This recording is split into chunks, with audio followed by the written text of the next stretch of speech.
Assalomu alaykum, hurmatli amaliyalar tumani fuqarolari.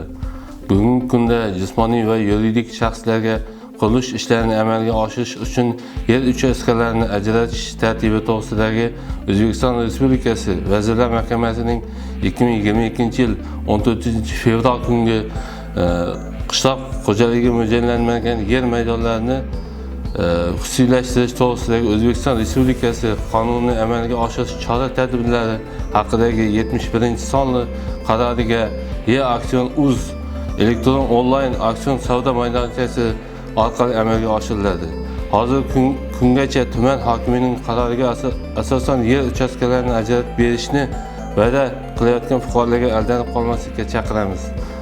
O'tgan 2025-yil davomida Amudaryo tumanida 296 ta holatda 21 gektar yer maydoni o'zboshimchalik bilan egallash holatlari aniqlandi.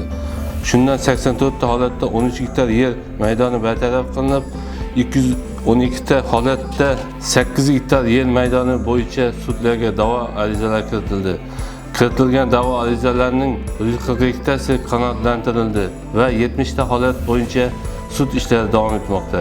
142 ta holat bo'yicha tuman majburiy ijro byurosiga hujjatlar taqdim etildi. Hurmatli yerdan foydalanuvchi fuqarolar, agar yerlarni o'zboshimchalik bilan egallab olish holatlari aniqlansa, O'zbekiston Respublikasi Ma'muriy javobgarlik to'g'risidagi kodeksining 60-modda 2-qismiga asosan fuqarolarga bazaviy hisoblash miqdorining 30 barobar, mansabdor shaxslarga esa 70 barobar miqdorda jarima solishga sabab bo'ladi.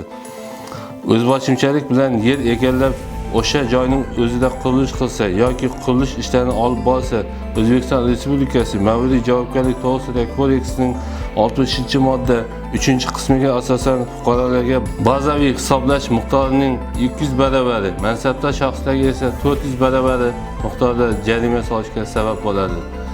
Yer tuzish loyihalaridan o'zboshimchalik bilan chetga chiqish, davlat yer kadastrini yuritish qoidalarini buzish ma'muriy javobgarlikka sabab bo'ladi.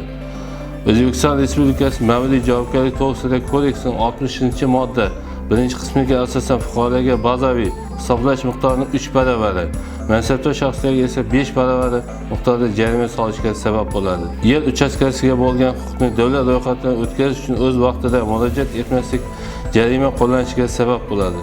O'zbekiston Respublikasi Ma'muriy javobgarlik to'g'risidagi kodeksining 68-1 moddasi va 2-qismiga asosan fuqarolarga bazaviy hisoblash miqdorining 5 barobardan 10 barobarigacha, mansabdor shaxslarga esa 15 barobar miqdorda jarima solishga sabab bo'ladi.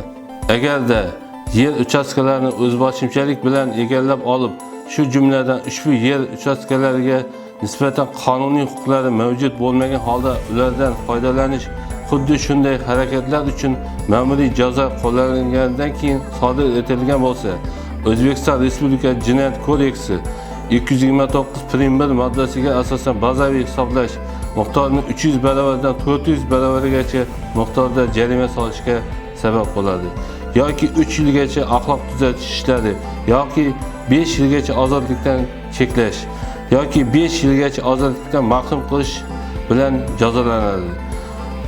Yerdan foydalanishda noqonuniy holatlarga yo'l qo'ymang.